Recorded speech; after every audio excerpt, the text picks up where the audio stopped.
Hello again, and welcome to the World of Book Reviews. Tonight we are talking about the competence myth. I have trouble with that word. The competence myth. Competence is a tough word for me.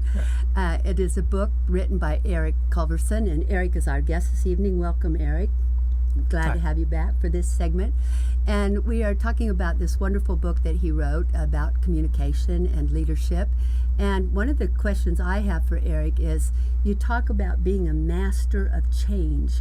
How does a person become a master of change? Because most of us don't like change. We want things to just stay like they are, right? And so how do we become a master of change? It starts with just being open and, first of all, realizing what happens if we don't change. Certainly the world is changing around us, so what are your options? You can always try to maintain, but if you do that and the world changes around you, then it simply means that you're going to be left behind. Or in the case of your career, you're going to have fewer and fewer choices. So it makes sense to take those incremental steps that are possible to actually bring about change. And the change really starts with who we are and what we believe we're capable of. And that's really what the book is intended to be, is a step-by-step guide to ultimately help engineers and other technical professionals achieve the type of change that they need to do within themselves that then makes them able to deal with the changes in the workplace. Or at the very least, it better prepares them, it better positions them so that they can be as successful as possible within this ever-changing environment. Because the workforce is more and more team environment than it's ever been before, and I would think that someone who has difficulty expressing themselves wouldn't be as comfortable in a team environment as the more outgoing sales type person. Correct. And it's important to note here that I'm not saying that engineers or technical professionals have to be over the top or become like salespeople. Because if you look at an organizational chart, you've got clearly delineated sales, technical, marketing, management. You've got various resources. And salespeople have their own personalities. Engineers do not have to be salespeople, and we don't have to mimic that behavior. But what we can do is we can learn to be more engaging, more expressive, take our ideas, our creative vision, be better able to communicate that to our peers, to management, and basically represent our company, represent our division, represent our particular area of expertise. So how do we go about doing that if we're like very introverted and we don't like to talk to other people and we don't like to step out there? How do we push ourselves to do that? Well, it's an incremental process, to be sure. And no one should ever push themselves into a situation where you're just absolutely terrified. But one of the things we talked about before was this need to just step out of your own comfort zone a little bit. And there are organizations like Toastmasters, where Toastmasters is pretty basic, but one thing Toastmasters gives you that you will not find elsewhere, and that's the opportunity to just express your ideas in short segments, where you can put together a speech or a presentation and get some feedback on it. But above and beyond the feedback, there's just the opportunity, getting used to presenting your ideas, organizing your ideas. Right. So that would be one way to get started. Another would be just the things that we can do on our own, take our own initiative, do things that you're not used to doing. Just try it.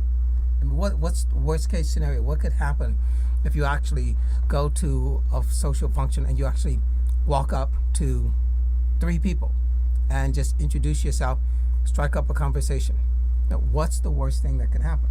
Now, I can tell you that can actually be pretty intimidating, but if you set your mind to it and you do it, I think you'll actually find more often than not, it's much more pleasant than you might have expected. The response that you get is much more positive, and the overall experience tends to be a lot less intimidating each time we do it. Right. One of the things I've found is that if I go to a meeting or or a social event and I need to talk to somebody and I don't know anybody there, I look all around the room for somebody who's by themselves. Yeah. And I figure they're probably feeling like I'm feeling. So if they're feeling uncomfortable and I'm feeling uncomfortable, if I go talk to them, maybe we'll both be a lot more comfortable. And then I'll say to that person after a few minutes, come with me, let's go introduce ourselves to some other people. And then we go and introduce the two of us to other people until we get some conversations going. And I've found that that's been most helpful for me over the years. And it's amazing the kind of business it's brought me by seeking out that one person who's by themselves and sitting down with them and talking about them and asking them questions and drawing them out. I've gotten more business over the years by doing that. It's amazing. Right. Typically, it's going to yield better results than what we anticipate. There's that fear and there's that dread going in. But even if the situation is just benign, you meet someone, you chat for a little bit, and you go your separate ways, fine. But there's always the opportunity that we're going to meet someone extraordinary. Yes. And it's going to be a very, very pleasant experience for us. Now, another important point about becoming a master of change, above and beyond the change that we need to affect for ourselves, is recognizing that those changes in the workplace, the expectations, what companies are needing and the way they're actually creating a certain culture, it's here to stay. Yes. It's not going to change. So when I talk about becoming a master of change, part of that is recognizing that, okay, this is the new environment. This is the new landscape. Therefore, what can I do to ultimately be as successful as possible within this? Because there's no such thing as going back. You can't just wait it out and hope that somehow things are going to be the way they were before, because it won't happen. That won't happen. And yet I find that in all the different organizations I work in, there's always that one person that is just against every change that the company's making. There's that one person that says, I'm not going to do it that way, I'm not going to be a part of it, and they just make life difficult for everybody around them. And they last for as long as it takes for the company to find someone with similar skills. And today, with outsourcing, offshore resources, companies can access talent in so many ways. Right. Which again, why engineers and technical professionals really need to bring more to the party. And if they do that, the benefits go way beyond the workplace. We're talking about having a life experience that you can't even imagine. The type of opportunities, experiences, engagements that wait for you if you're just able to open up, be more engaging, be more expressive, be better communicator with the world around you. There's a world of people waiting to engage with you. Exactly.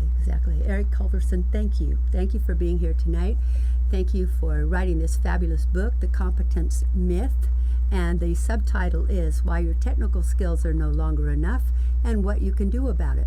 So if you would like to learn what you could do about your communication skills, your leadership skills, get a copy of Eric's book. Eric, where can they get a copy? The book's available on Amazon, or they can also reach me at eric@technically-speaking.com. So Amazon or Eric at technically-speaking.com is where you can get a copy of this book for yourself, and I recommend it. It's an excellent book. I've read it. I love it. I've gotten some great ideas out of it. Thank you for being here tonight. Thank you. Thank you again to our sponsors, which are SkinFitnessLV.com, EV36 Photography, and SkyVista Consulting.com. So thank you to our sponsors. Good night.